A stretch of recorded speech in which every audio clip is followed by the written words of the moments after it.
Hey, Mike here. I just wanted to let you know that you can listen to Dark Poutine early and ad-free on Amazon Music, included with Prime.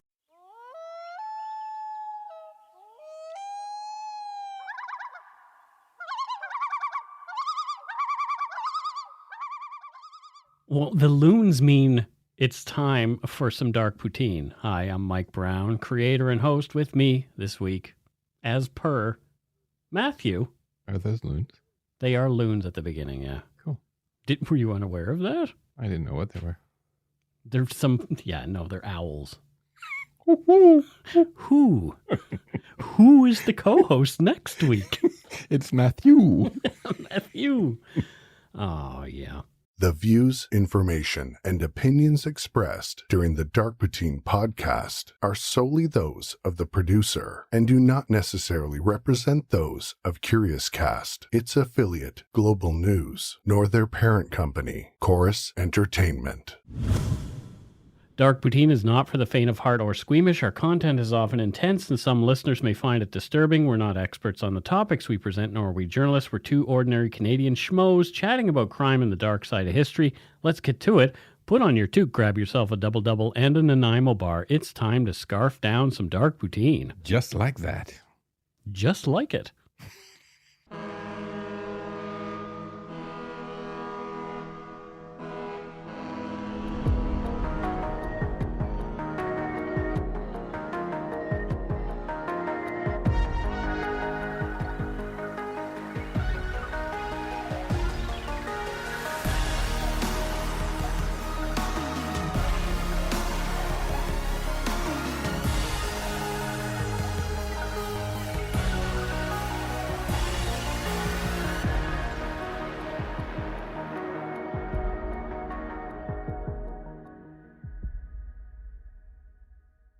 On April 19, 2018, in the village of Victoria Gracia, a community close to Pucallpa in Peru's central Amazon region, a man got off his motorcycle and walked toward the home of Olivia Aravala Lomas, an 81-year-old shaman and respected elder in her indigenous community.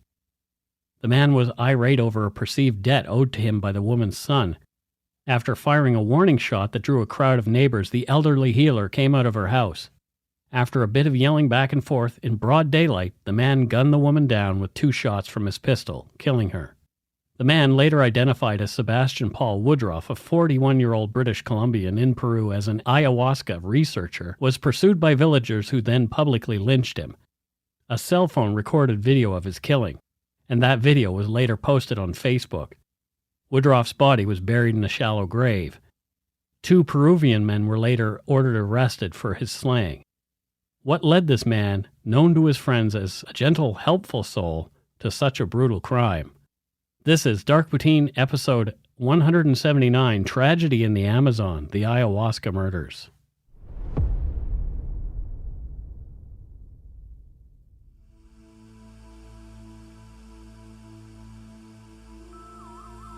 The roots of shamanism and the use of naturally occurring plants in psychedelic medicine date back many millennia. According to Umit Sayan's article, The Consumption of Psychoactive Plants in Ancient Global and Anatolian Cultures During Religious Rituals for the University of Istanbul, quote, many ancient cultures used some kind of psychoactive plants during some of their religious rites since Neolithic ages.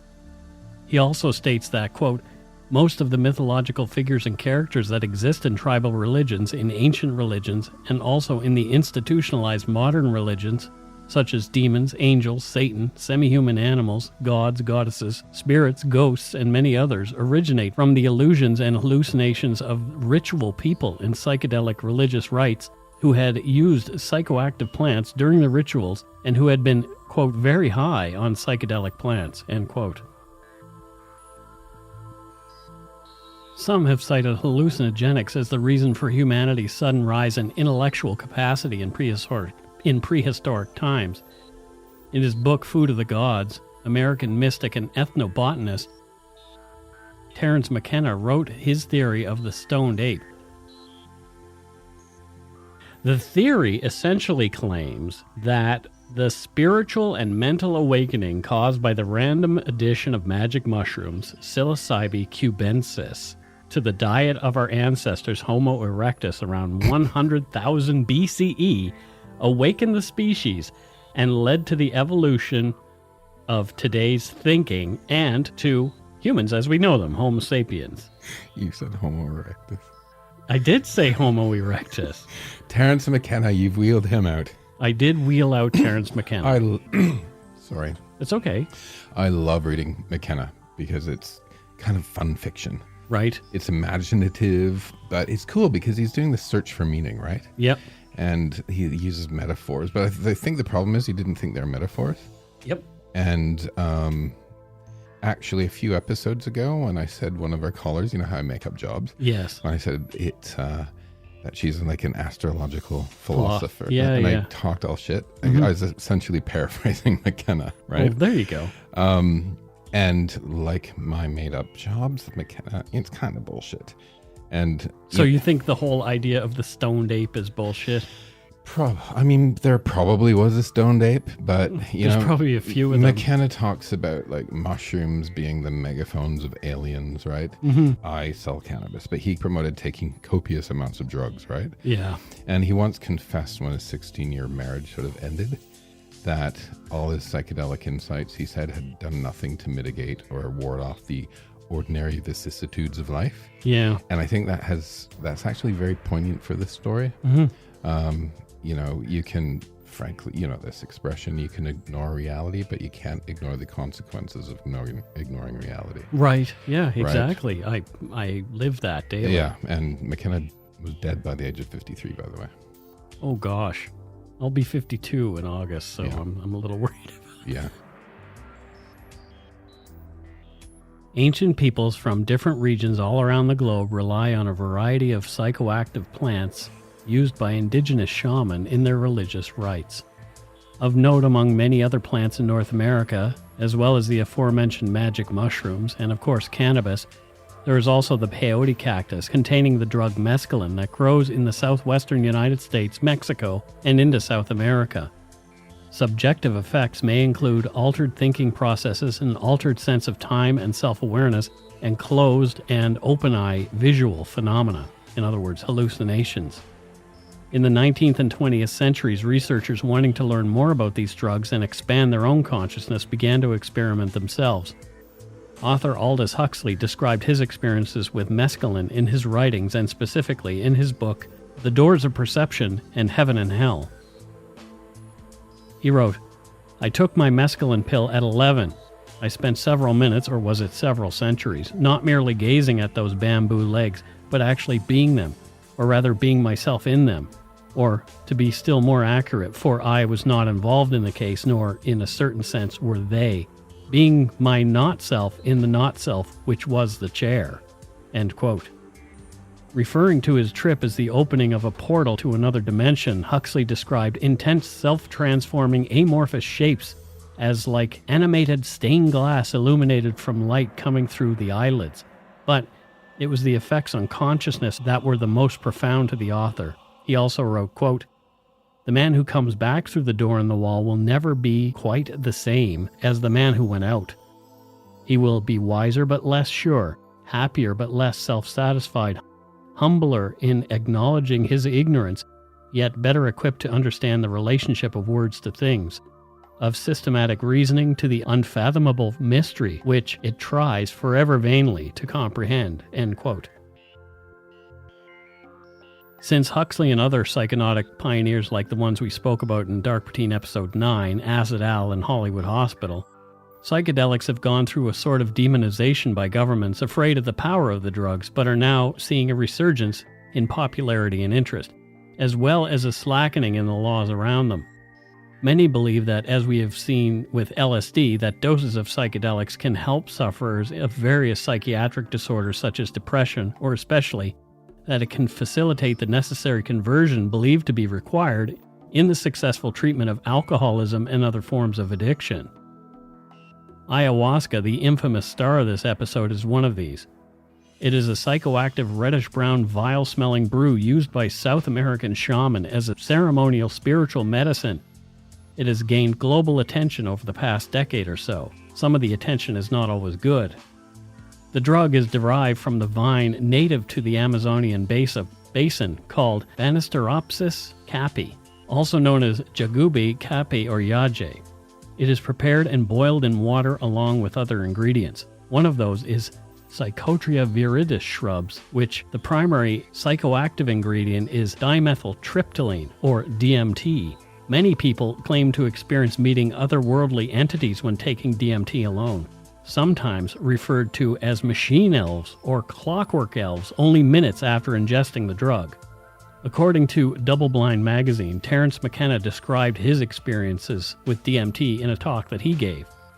Quote, "I encounter self-transforming elf machines, which are creatures, entities perhaps, although they're not made out of matter," McKenna explained in a recorded interview. "They're made out of, as nearly I can figure it out, syntax driving light." By syntax, McKenna really does mean language. "They use language which you can see," he continues. "It is made out of sound, it is sound, but you see it.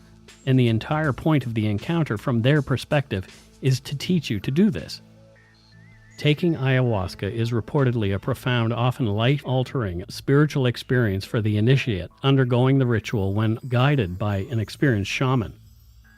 The suggested preparations for an ayahuasca experience may vary, but according to entheonation.com, quote, "The common denominator of the traditional ayahuasca dieta is flavorless food, no salt, sugar, or spices, especially hot peppers, onions, and garlic. No sexual stimulation, no alcohol, and no pork." Along with a list of other foods, the site also recommends avoidance of psychoactive substances like LSD, MDMA, cocaine, and amphetamines, as well as psychiatric drugs like SSRI medications and MAO inhibitors. The site also indicates that preparations for the ceremony are not only food and drug related, but maintenance of spiritual fitness is also strongly suggested. Quote, "What you want to do is spend as many days preceding your ceremony engaged in activities like yoga, meditation, mindful practice, prayer, and solitary walks in the woods. Begin spiritually communing with nature before your date night with her." End quote. According to Healthline.com, the following is a summary of what you can expect when participating in a Peruvian ayahuasca ceremony. Quote, "Ayahuasca ceremonies are usually held at night and last until the effects of the ayahuasca have worn off. After the space is prepared and blessed by the shaman leading the ceremony, ayahuasca is offered to participants, sometimes split into several doses. After consuming the ayahuasca, most people start to feel its effects within 20 to 60 minutes. The effects are dose-dependent, and the trip can last 2 to 6 hours.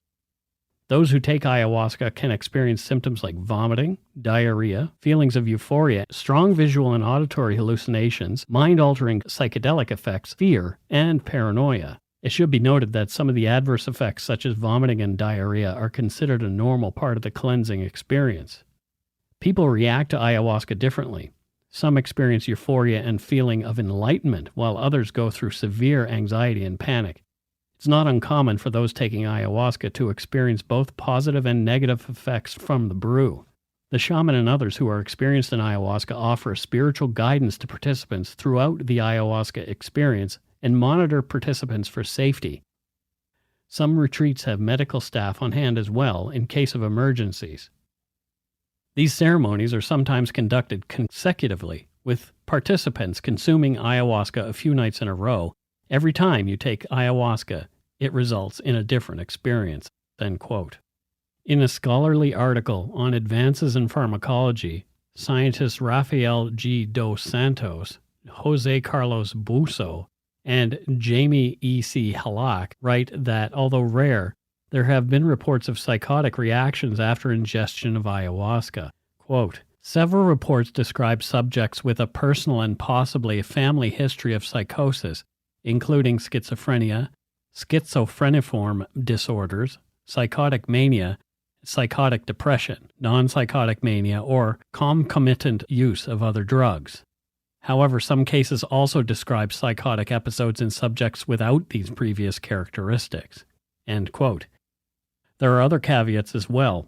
In an article on psychedelic.support, Carrie Moran, MALPC, writes, quote, "The fact is that ayahuasca can be traumatizing for a particular individual, even a well-prepared one. although more often than not the difficulties occur with someone who's unprepared, actively misusing drugs, or has a personal or family history of mental illness. Researcher Jessica Nielsen says that people with a self-reported past or current diagnosis of PTSD are somewhat more likely to report ayahuasca being a traumatizing experience in itself. End quote. So be aware of the risks before you go booking a trip to Peru to participate in an ayahuasca ceremony. I've had enough of psychedelics for one lifetime myself, so I don't think I'll be joining you. Ayahuasca has become big business and is now accessible even in urban centers in North America. I can drive an hour to get myself an ayahuasca experience. The allure of a trip to the Amazon to experience the culture and participate in an ayahuasca ceremony is still a big draw for spiritual tourists wanting to escape the city. The website retreat.guru currently offers seekers 334 ayahuasca retreats globally, one of which is the Temple of the Way of Light in Peru. According to their website, templeofthewayoflight.org, quote, "The Temple of the Way of Light is a pioneering healing center in the Peruvian Amazon that has facilitated safe ayahuasca healing retreats for thousands of guests from more than 30 countries since our foundation in March of 2007. Offering a synthesis of ancient Shipibo healing traditions and modern and Eastern integrative practices, the temple is proud to be known as the safest and one of the most respected long-established plant spirit shamanism centers in the Amazon rainforest." Their website also indicates that it was here that shaman Olivia Arevalo worked at the temple near Iquitos from 2009 to 2011. She was one of a group of Shipibo healers that helped to reinvigorate the temple in 2009 after the temple owners worked between 2007 and 2009 with a different Amazonian healing tradition. The site goes on to say, quote, "Thanks to Olivia and several other grandmother healers, our work was significantly transformed when we began to work predominantly with female healers. Olivia was the embodiment of the temple's Shipibo name, Bena Kea Ainbobo, a new feminine spirit.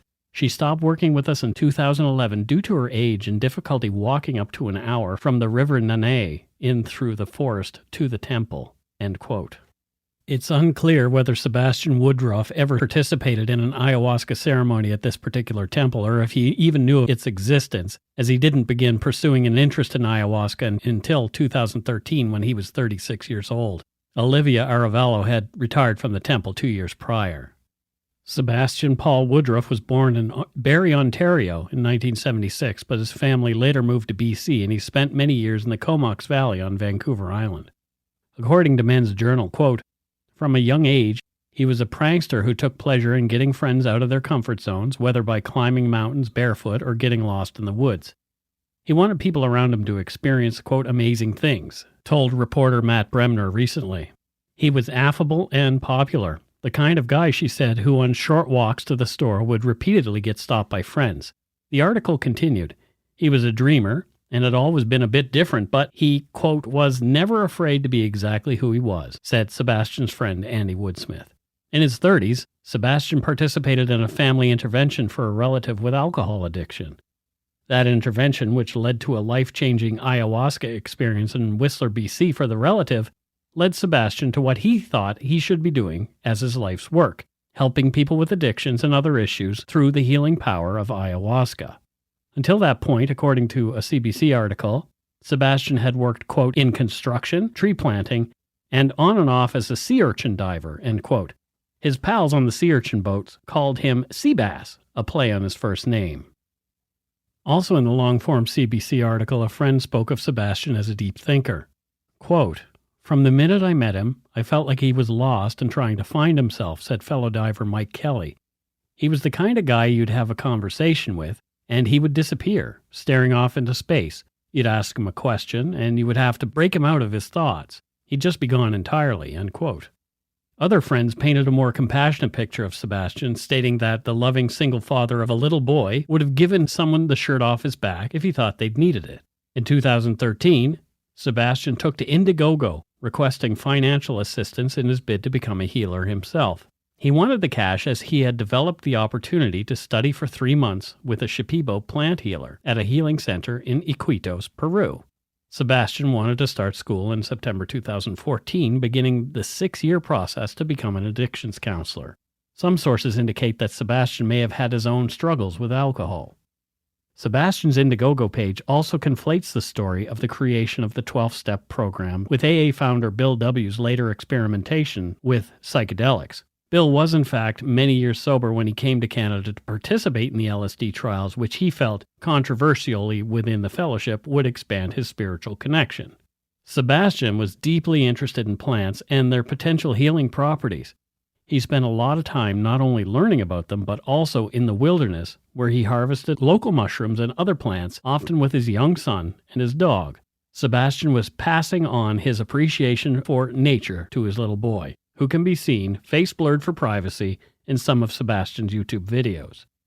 In one YouTube video, entitled Plant Medicine Connection with Nature Calms the Soul, Sebastian can be seen wearing a toque and proudly standing behind a pile of freshly picked mushrooms on his kitchen table. Here's some of the audio from that video. Hello, it's Sebastian. I'm here today. I went out mushroom picking. They're still growing. It's crazy. It's November 14th, and there's still little ones out there. There could be another whole other crop again. That's not what I'm going to talk about. I just with my healing the addictions page and my campaign on Indiegogo, I just wanted to share my day and just a little. It's helpful to know, and where I'm wanting to go with this whole thing is connection to nature, and how your connection to nature can heal.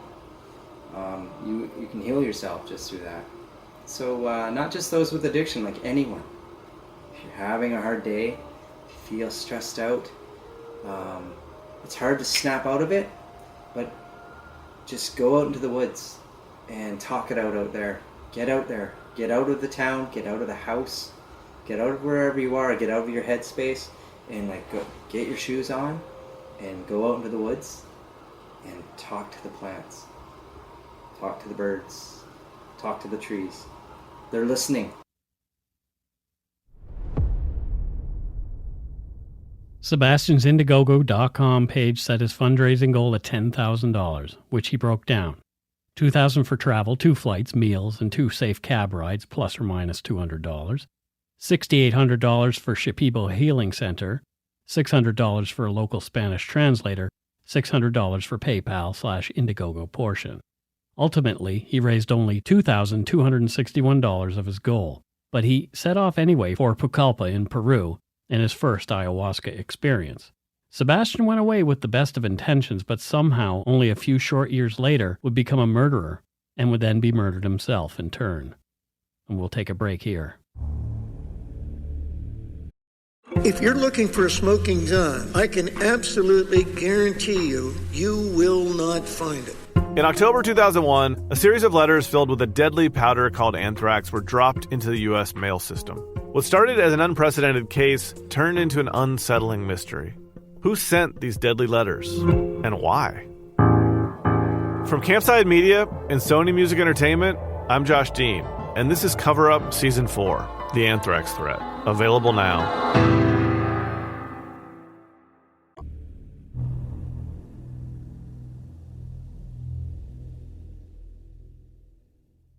And we're back. What are your thoughts so far, Matthew?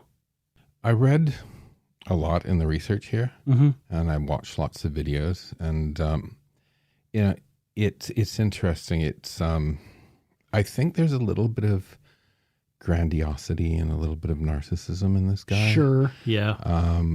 And you're going to go into, you've sort of touched on sort of some potential mental health issues that you'll probably talk about later. Yep. Just, that sort of, I want another career, let's raise money for me, right? When he didn't really have a career in the first place. Yeah. I think, there's nothing wrong with searching. Right.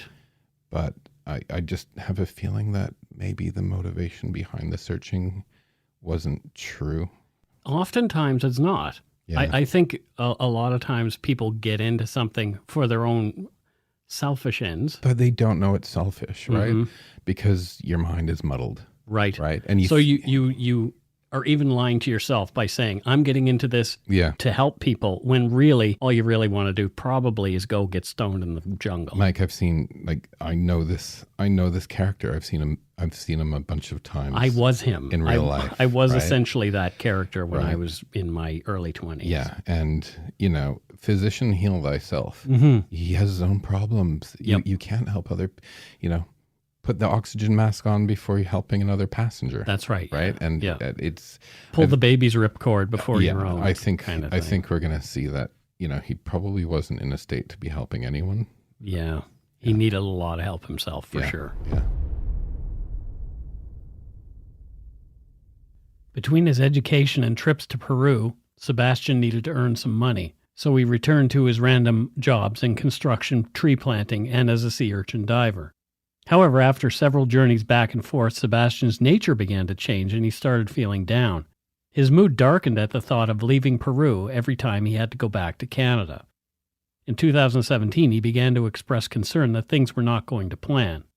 His dad, Gary, who'd retired after years in the Canadian Air Force, suggested that Sebastian get some professional help for his depression.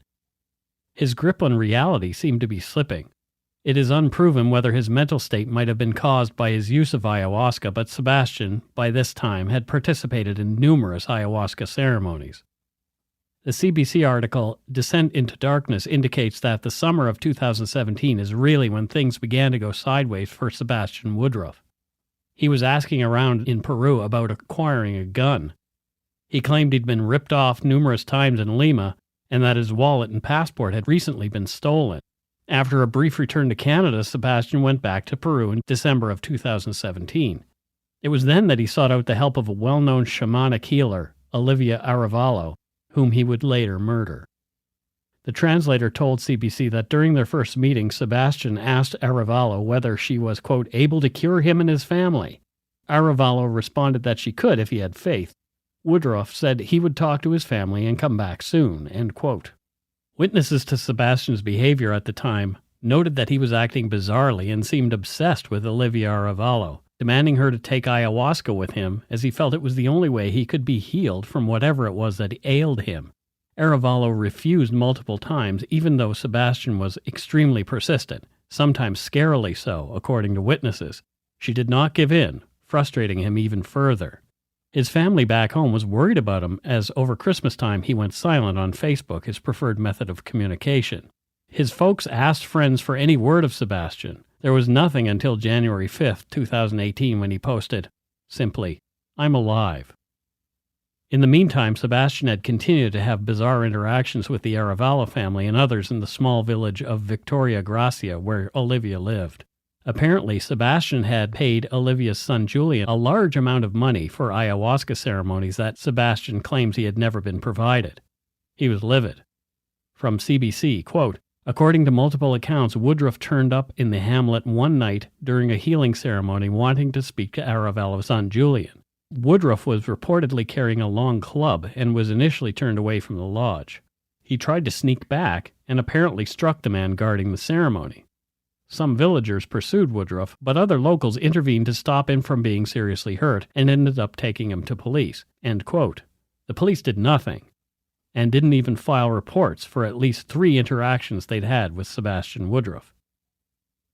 Sebastian reluctantly came back to Canada again in mid-January of 2018, and now he was living in an RV, out of money, and his mood was low. On condition of anonymity, a friend of Sebastian spoke with Matthew Bremner of Men's Journal magazine. Quote, he looked after me on many occasions, the person said, but beneath the surface, he also had a temper and could be volatile and obsessive.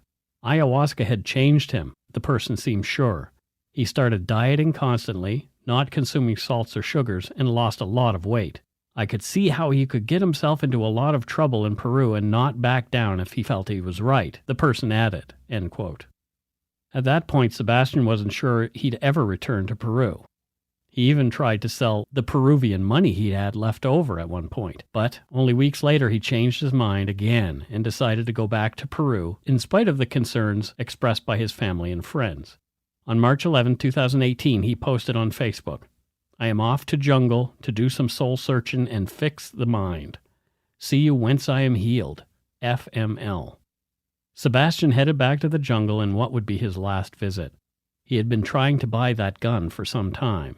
Frustrated, he walked into a police station in Pucallpa. From Matt Bremner's Men's Journal article, quote, communicating via Google Translate, Woodruff told an officer that he was going into the jungle and needed protection from animals. Curiously, the officer agreed to the sale mainly because the gringo was offering such a high price. The man later said in a statement. On April 3rd, Woodruff returned to the police station and paid 3,000 sols, or $900, for a silver Brazilian-made Taurus handgun. The acting magistrate in charge of the investigation described the purchase as abnormal but not illegal. Sebastian then headed back to Victoria Gracia, arriving on April 10th.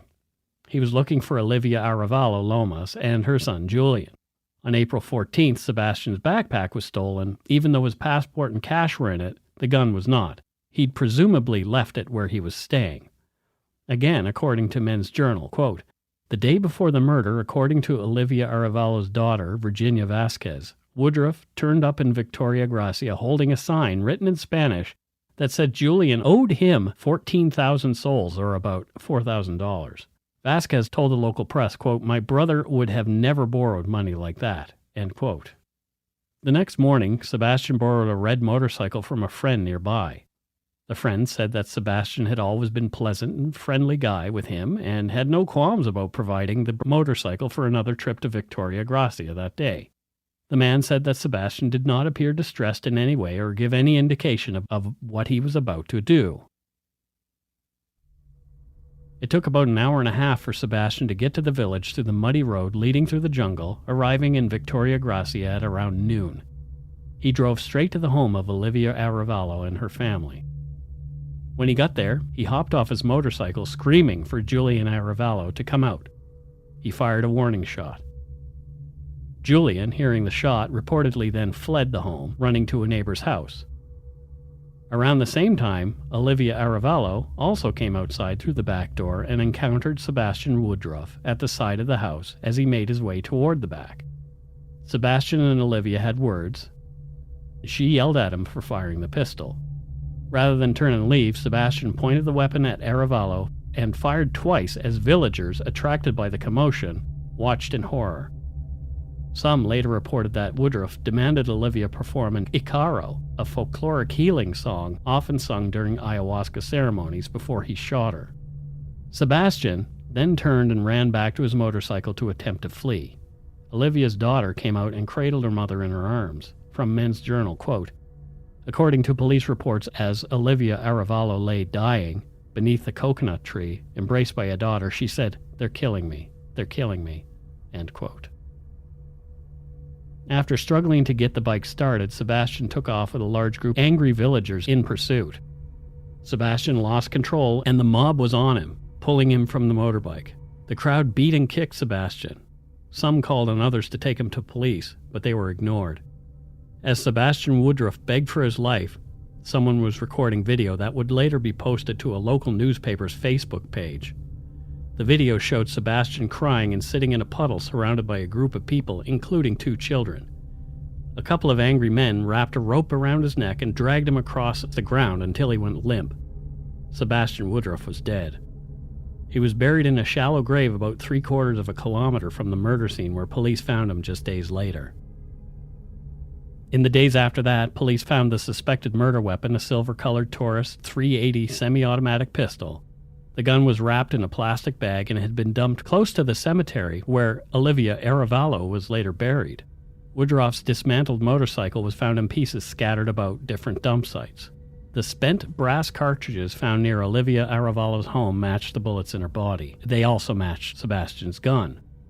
Sebastian's clothes indicated that he had in fact fired a weapon, but his body did not. His family denied that he would ever do such a thing.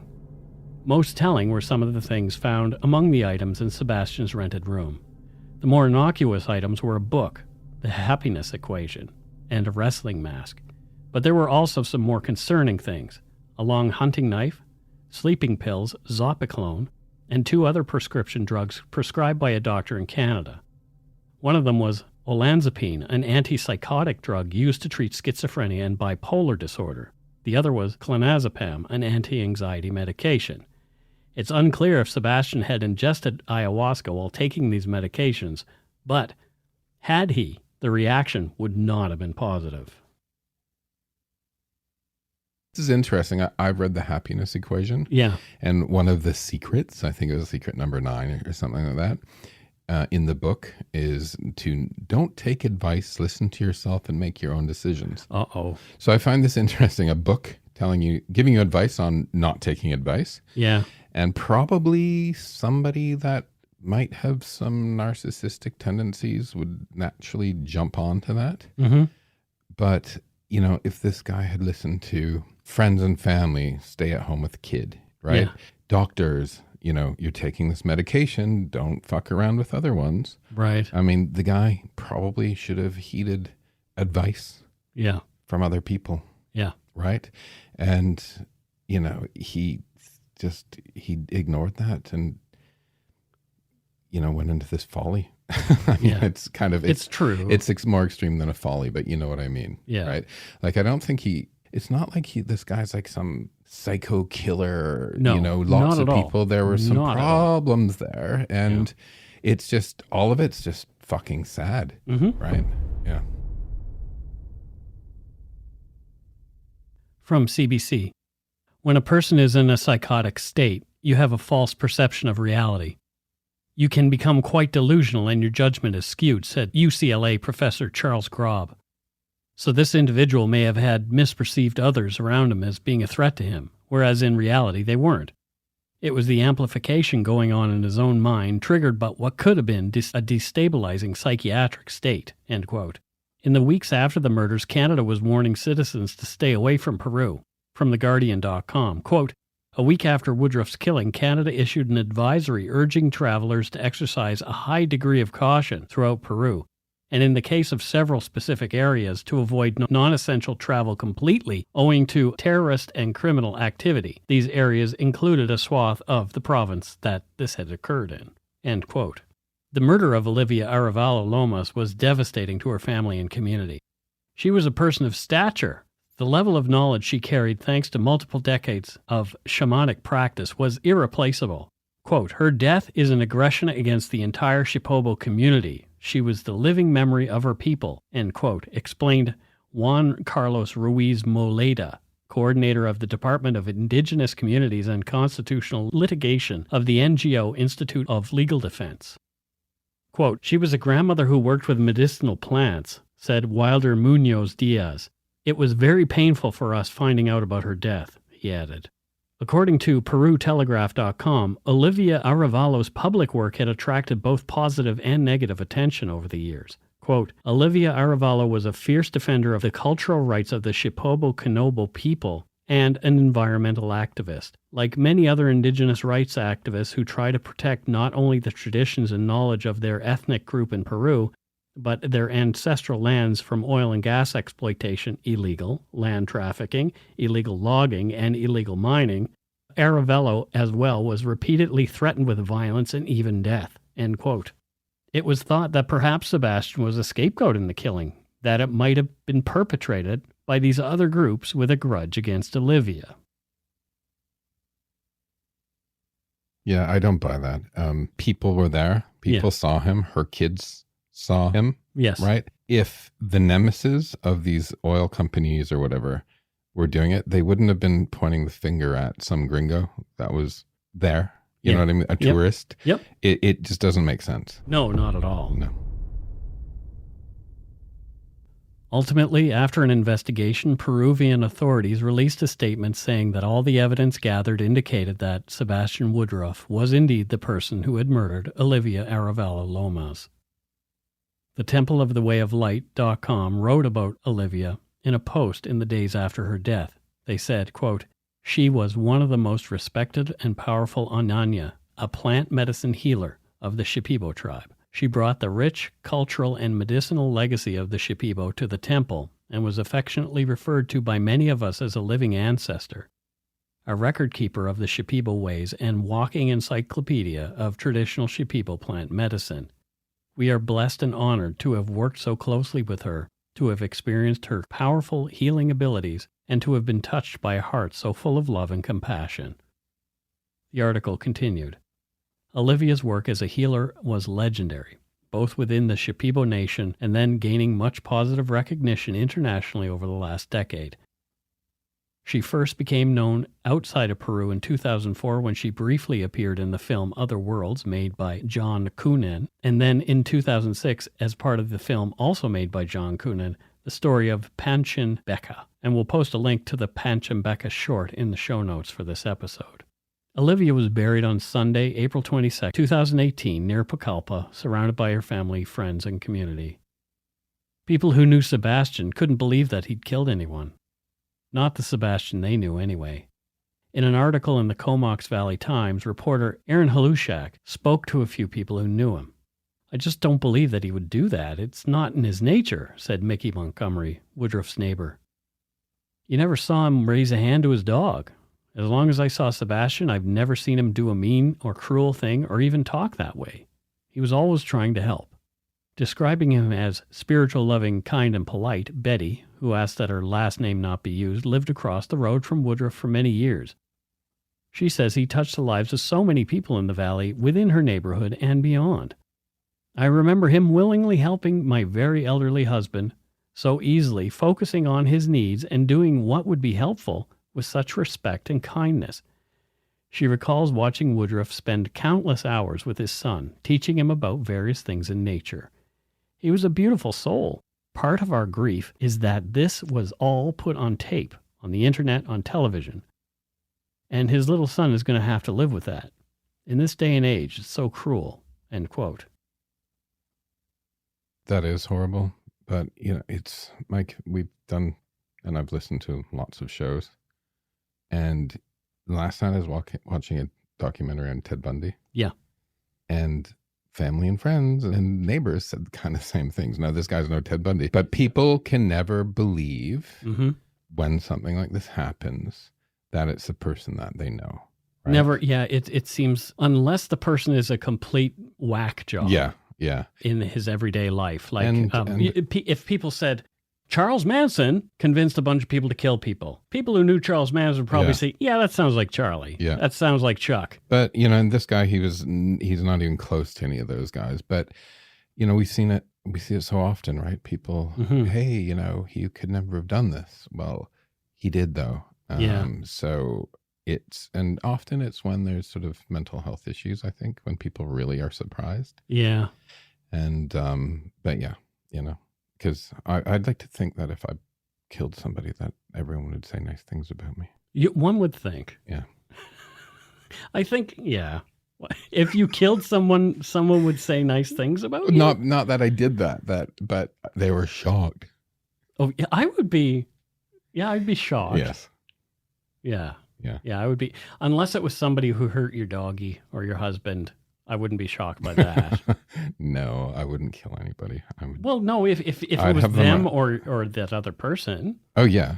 I'd defend. Right, exactly. Absolutely. That's what I'm talking about. Yeah. Well, not just like, someone randomly farted and Steve threw up. No.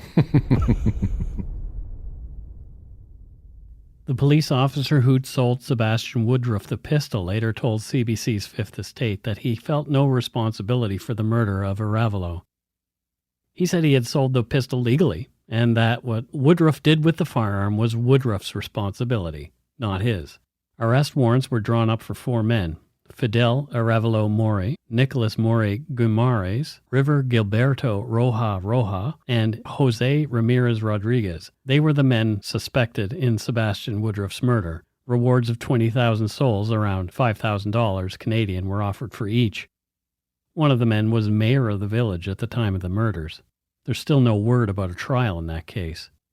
Sebastian was not the only Canadian involved in an ayahuasca-related murder. There was one 4 years prior. Canadian Joshua Andrew Freeman Stevens, 29, allegedly killed his British friend Unais Gomez, 26, during an ayahuasca ceremony in Peru. According to a dailymail.co.uk article, quote, "The Canadian stabbed the ex-Goldman banker to death after seeing a vision of the Briton having an affair with his wife as they drank mind-bending jungle potion in a psychedelic ceremony in Peru." And just like the Daily Mail to put a spin on things like that. However, according to Stevens in a later interview with CTV News after his return to Canada, he said the killing was in self-defense. The pair had taken a double dose of ayahuasca, and the effects had kicked in when Stevens said Gomez came at him with a knife, saying, you are Yahweh, and it's time to get your demons out, brother. It's time to get your demons out." Stevens, in fear of his life, grabbed a nearby steel pot and hit Gomez with it, jarring the knife from his hand, which he then took from the man. It was then that Stevens stabbed his longtime friend. Stevens was released 24 hours after his arrest. After all this, I'm not sure ayahuasca is for me. And that's it for Dark Poutine episode 179, Tragedy in the Amazon, the Ayahuasca Murders. So, thoughts, Matthew Stockton. Mike Brown. Yes. All tragic, all horrible. Mm-hmm. I feel bad, even though I feel bad for him, even though he did it. I feel bad for her, right? But I think there's sort of a bigger thing behind all of this. Yep. And it's sort of this idea of plastic shamanism. Right. And people trying to pass themselves off as holy people, but who have no genuine connection to the traditions or cultures that they claim to represent. So you're not referring to Olivia? No, I think like people like this guy were try to go there and hey, I can be a healer, right? But the flip side of that I worry about is this sort of tourism with ayahuasca, and so these are, this woman's a real healer, it's spiritual, but there's an industry that maybe grew around her. Right.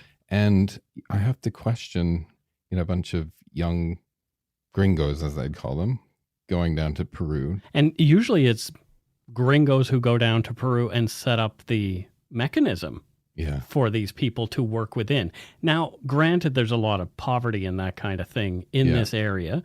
So it's a welcome thing for an industry to come in and utilize their knowledge. However, hawking your religion, if you will, or your spirituality for tourism, I don't get it. Yeah. I mean, maybe you're a purist when it comes to religion, and well, no, I'm like, don't get me wrong. There's nothing wrong with searching. Right. There's nothing wrong with spirituality. Both of us are big time searchers. And like I'm constantly reading, I read voraciously like Buddhism, Zoroastrianism, Sufi, right? Like Christianity, Judaism. And, I think of it this way. It's sort of like, when you go into a room, Mike, you can say, turn on the lights plural or turn on the lights singular. Right. Right. So what's more important, the light bulb or the illumination? Right. It's the illumination. Right. So when the superintendent comes to change your light bulb, he doesn't like grab a light bulb and go, oh, this was the bulb of all bulbs. There should be no other bulb, right? Exactly. He changes the bulb for the illumination. And I kind of do that. I kind of like my room, if you will, metaphorically is filled with a bunch of different bulb manufacturers' bulbs. Yeah. And that's how I get, and I love the stories, the metaphors, the myths about which is supposed to inspire an internal journey. But I think what's happened here, and maybe what I think the problem is in our Western culture, the problem started when religion started taking these original writings, right, which were metaphors for an inner journey, as dogma, as literal, as historic fact. So all these rich and interesting myths and metaphors that sprung up from human imagination to try to help guide people through the mysterium tremendum became sort of denotative versus connotative of experience. Right. And this is why the pews are empty and why so many young people aren't going to church. Yeah. Is because the religious organizations have become political and social institutions versus spiritual guides. Right. But the mysterium tremendum remains and the search for meaning remains. And people need it. So they turned to outside of their culture, right? Outside of their cultural institutions in this search. And this includes Eastern philosophies, South American shamans, and drugs. And drugs, yeah. And the problem with drugs. They want drugs for this discovery of the mystical, right? But it's a slippery slope. It's also a temporary thing. It's fleeting. It's as fleeting as the effect of the drug. Absolutely. And it's such a shame, because I actually believe the Abrahamic religions at their heart have like great myths and stories that if you look at them the right way, right, you can find God, if you want to call it that, in your living room. You don't need to beg people for $10,000 to traipse to South America. Right. You want to help people with addictions, go to the east end of Vancouver, pick somebody up and take them to an NA meeting. Oh, yeah. You don't need all this shit, right? Like, search for meaning is like, literally you can do it in your living room. Yeah, right? It's true.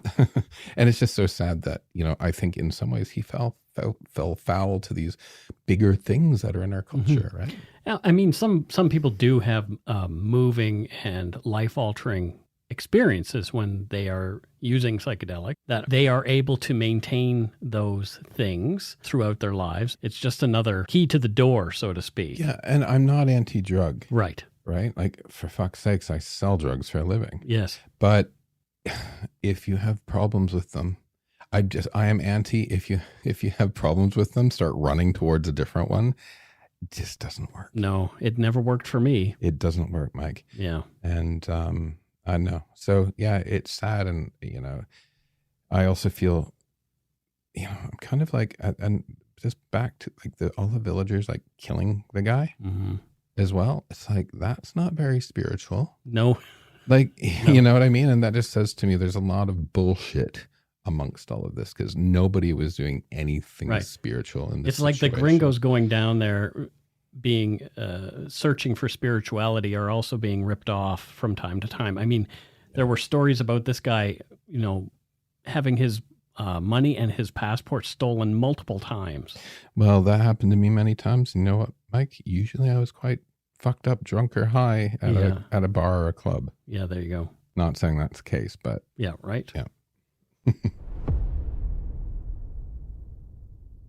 Well, that's it. I guess we should move on to some voicemails now. Voicemails. Yeah. So if you want to leave us a voicemail, you can do so at 1-877-327-5786 or 1-877-DARK-PTN. If you're stumped for what to say, a quick story is welcome, especially if you're connected to one of the episodes that we have done, which is what we're about to hear in this current voicemail. I just cross my legs and bash my ball. Okay, I'm leaving that in. Hey guys, I just found your podcast recently and I absolutely love it.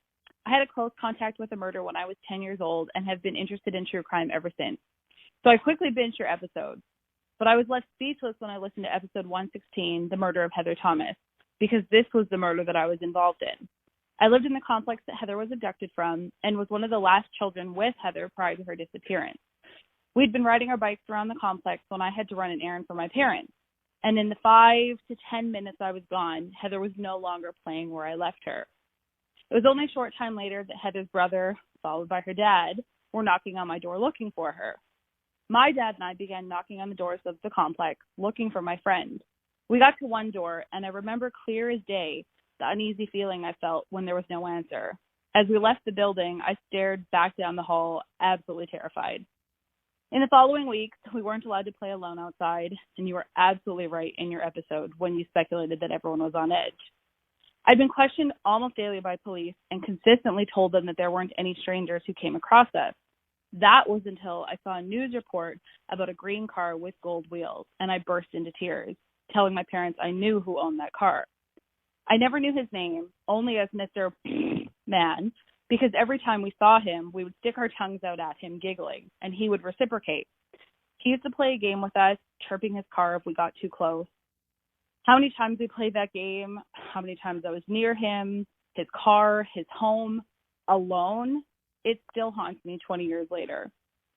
I ended up being a key witness in the trial, and even as a 10 and 11-year-old, I was constantly followed by the news media at my home, my school, and definitely at the courthouse, to the point that I needed a security escort to leave. But as terrible as it was, I felt like it was worth it to play a part solidifying Shane's conviction.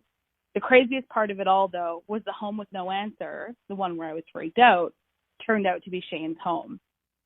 Sorry that this is so long, but I hope it shows how important it is to be mindful when using the word stranger and instead use an adult not in your family when speaking to children, because to us, he wasn't a stranger. I've since relocated to Newfoundland, where you absolutely must visit, not just Gander, but I can certainly vouch for our love of double-doubles, although it's most often in Tetley tea. Thanks for listening to my story and for being so kind when discussing the crime that took the life of my friend. Catch up with you soon, guys. Well, that was great. She didn't tell us to go shit in her hat, but I am more than happy with that voicemail. No, that was a great voicemail. Yeah, that is exactly what I'm hoping for when somebody calls to talk about one of our episodes and has been connected to it. I really, really feel validated by people saying we've done a good job talking about something. Great. Yeah. And it's not stranger danger. It's someone that's not an adult, not in your family. Sometimes it is an adult in your family, though. That's the problem. Yeah, but yeah, that's a whole other ball of wax. But that's interesting. It's God to carry that for so long. Mm-hmm. And I mean, that's what we do. She doesn't sound like she's. No, she sounds good, but yeah. I've just kind of put she's talking, put myself there, and I was like, wow, that would be hard, man. Yep. Especially as a kid, like 10 and 11 years old. I mean, what I went through, I was almost 12 when I went through the thing that I went through. Yeah. And like, those are real formative years. Those are years that inform the rest of your life. Mm-hmm. The things that happen to you, you carry with you into your adulthood.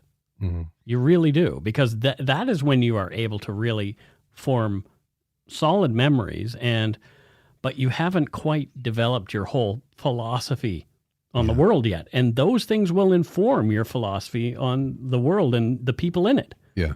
So having something like that happen to you early on, in a way, I think will make you a more cautious adult. Yeah. You know?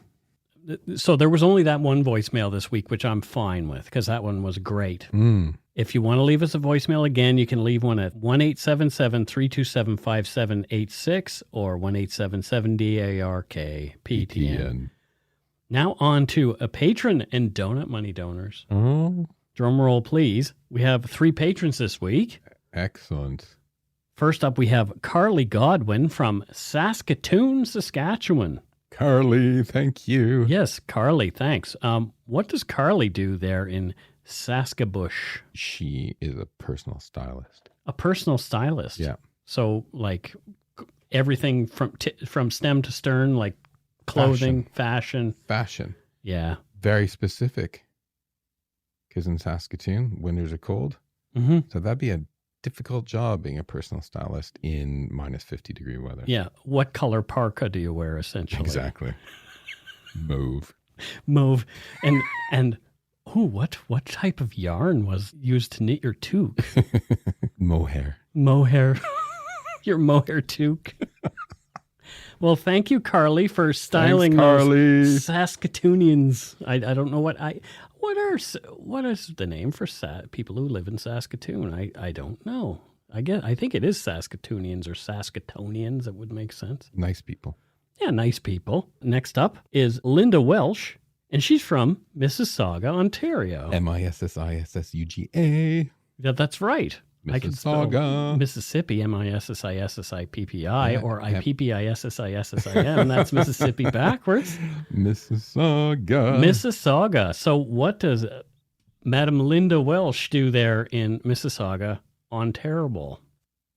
Why do you call it unterrible? Because people who are from places other than Ontario, right, resent Ontario.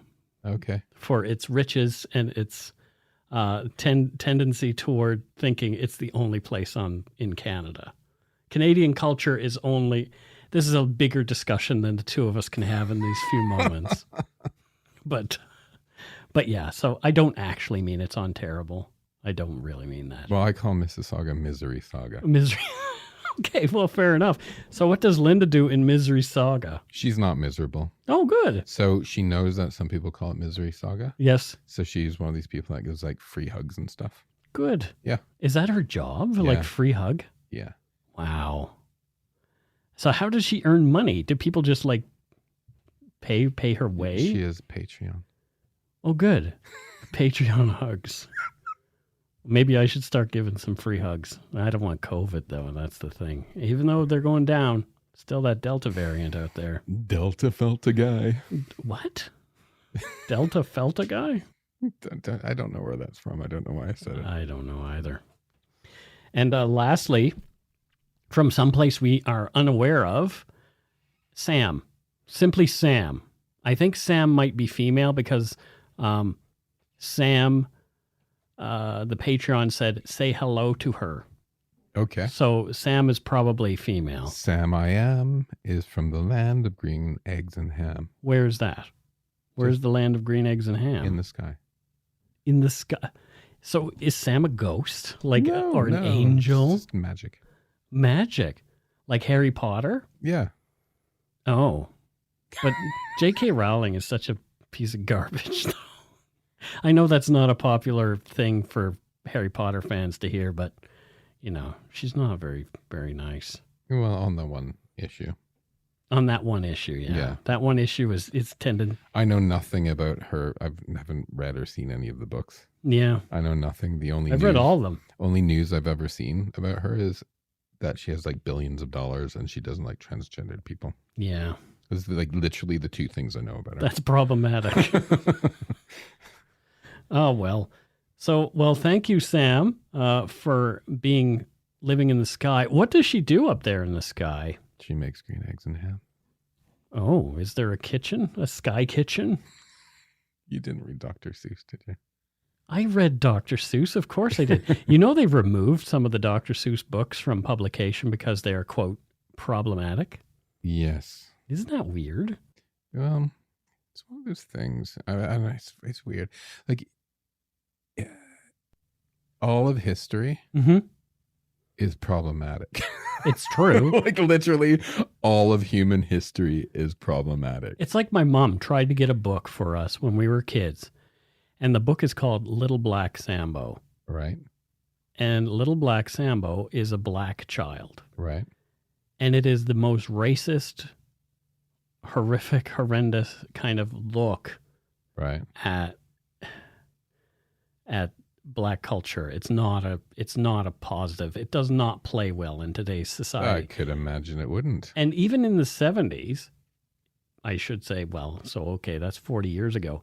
That book was difficult to find and Mom couldn't understand it because she enjoyed that book when she was a kid, but I think it informed kids of that generation in an incorrect way about how to look at black culture. You know, there's books and things that I liked as a kid. Mm-hmm. And if I go back to them, I look at them and I'm able to go, holy shit. Yeah. Like you forget and then you like read something or see something. You're like, wow, no, we've moved on. Thank God. Yeah. Can you think of any specific examples of that right off the top of your head? Some of the sayings in the schoolyard. Mm-hmm. Oh gosh. Yeah. And- There were some really nasty ones. And I didn't even know what I was saying. Eeny, meeny, miny, mo. And a fight. I had no idea what I was even saying, right? Yeah. And that shit just like, I look back and I'm like, oh my God. And if you people can't figure out what we're talking about, like don't ask us to repeat it because we're not going to. Don't even bother. And it's just this cultural, I don't know, when you're a little kid, like you don't know any better. I mean, it wasn't. You're just rocking along with what the other people are rocking around you, right? Right. And you don't even think of what it is. Like I'm talking when I was a little kid, like 7. Yeah, right? little kid. But you know, and then just sometimes you find stuff like books or, you know, songs or even movies and you're like, wow. Like even for me, like I'm like, wow, that movie has the word fag in it like 100 times. Yeah. And there's no sort of counter to somebody saying it's just thrown out liberally. So it's like, I can imagine, like, you know, I'd watch a really good movie. I hate movies that are intentionally woke. I like movies that are just woke but fucking good. Yeah. And this gunpowder milkshake, I saw you post about that the other day. so good. So for Yeah. example, I hated the female Doctor Who.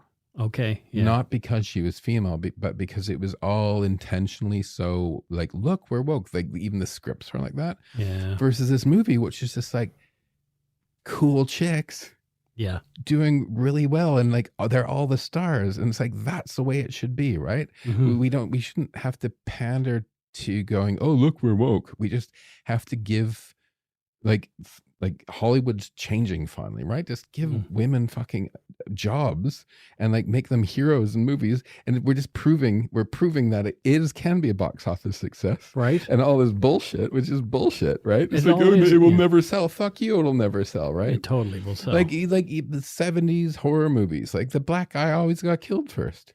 Well, there was one horror movie Ridiculous. in 1968 Right. that was not like that, and it was unintentionally woke. Yeah. Night of the Living Dead. Yeah. Yeah. George A. Romero's Night of the Living Dead. Yeah. The protagonist is a black man. Yeah. And he gets killed at the end. Yeah. But it's a horrific thing that he gets killed. Yeah. The Yeah, you're hero, right. the hero dies at the end of the movie. And interestingly, George Romero just said when he was asked, "Oh, you cast this black guy," which was really, forward thinking and all this kind of stuff. And he said, "Well, he was just the best actor." Yeah. And that's what we want. Yes, exactly. Right. And it's finally changing. Like Justin and I actually, like, it's often with like women or black actors, like we actually turn to ourselves occasionally, and when we have like a really good movie and you have people or the great actors are there, and it's not sort of the secondary to the white dude or the secondary to the male, and we kind of like look and we're like, finally, right? Like finally, like good stuff's coming out because people are just like intentionally trying to change it. But like the Doctor Who, it's like all of this, like when it's like, oh look, we're woke, I think that's just faking it, right? Yeah. As opposed to just give good actors jobs. Yeah. And because it really doesn't matter who Doctor Who is. Doesn't matter what color, No, shape, size. no. Doesn't matter. None of that but matters. I just didn't like those ones because it was all like pandery, you know what I mean? Yeah. They should have just made her like super cool. Just write good Doctor Who episodes. Yeah, exactly. Yeah, exactly. Don't write Doctor Who episodes for a female actor. Yeah. Write good Doctor Who episodes and cast the best person for the job. The one thing that Justin and I have noticed though is gay characters.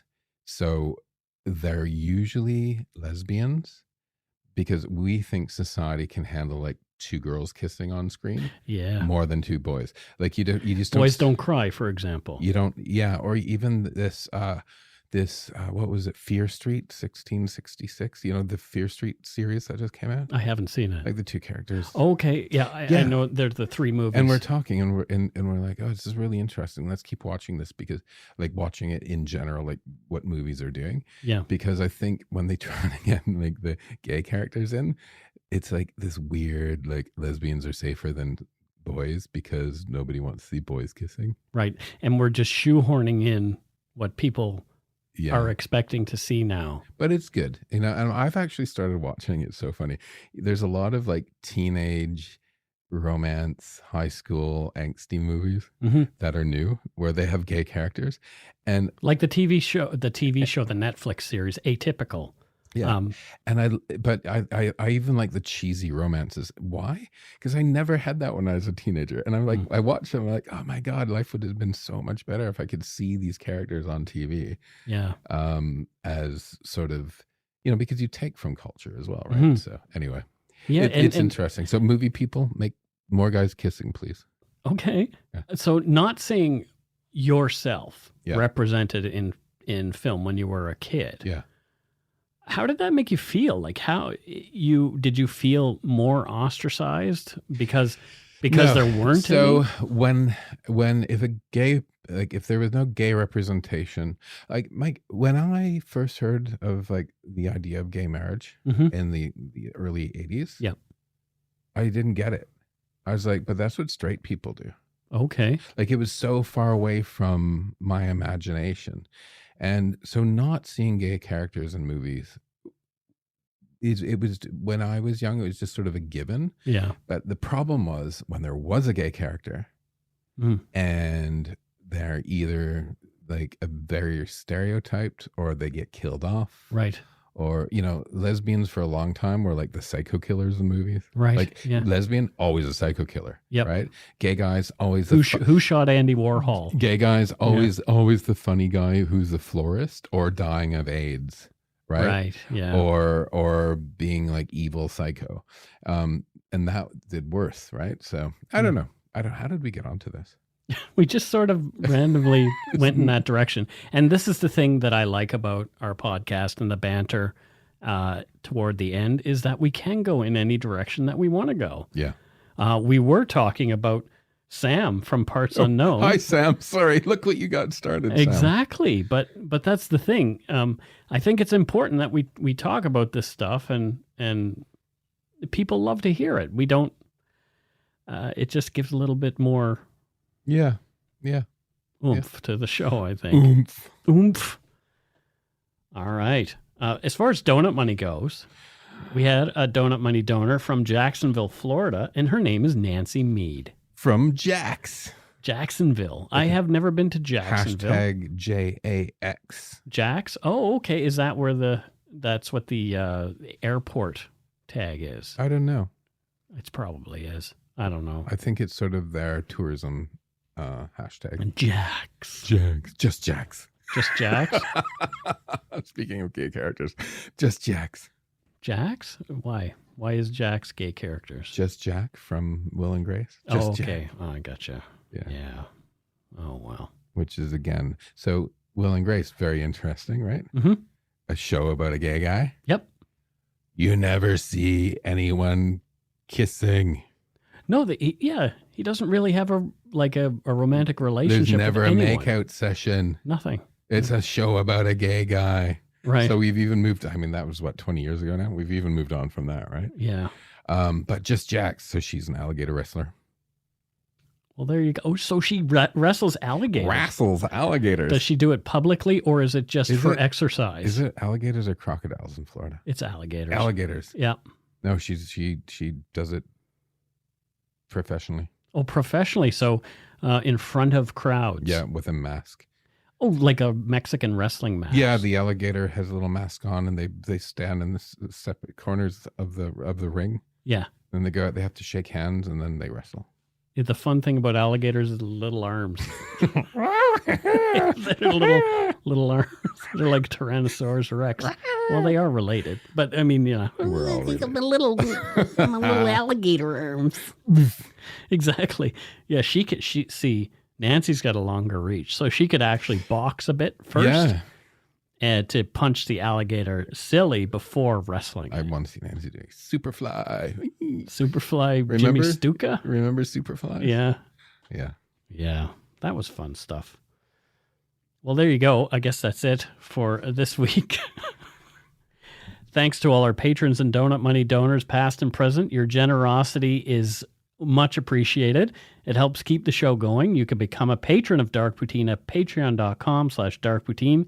For one-time donation, you can send us donut money at PayPal using our email address, darkpoutinepodcast@gmail.com.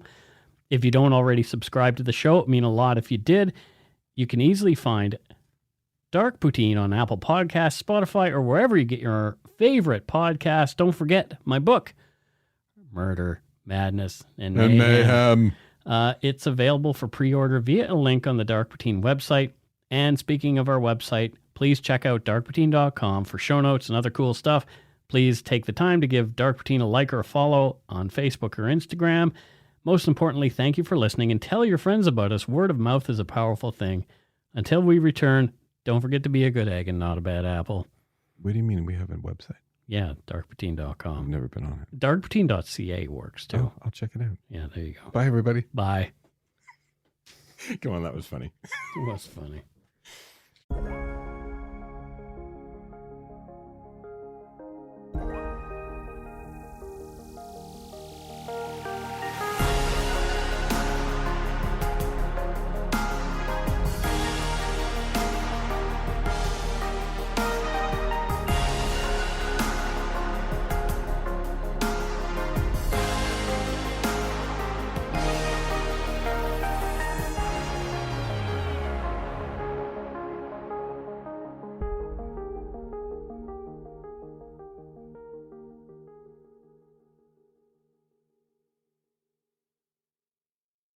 Hi, it's Shauna, and I might be a bad parent because my kids think French fries are vegetables. Hey, it's Ryan, and I might be a bad parent because I went out for wings when my wife was in the hospital after giving birth. Johnny here. I might be a bad parent because in my house, the tooth fairy gives pocket change. But we're not alone. Len emailed us and said his 6-year-old daughter's Tarzan moment going from love seat to lazy boy by curtains made him more proud than any dance recital. And Andy left his 2-year-old at the rink. All right, guys, I'm sure we're not alone. Like Andy's kid.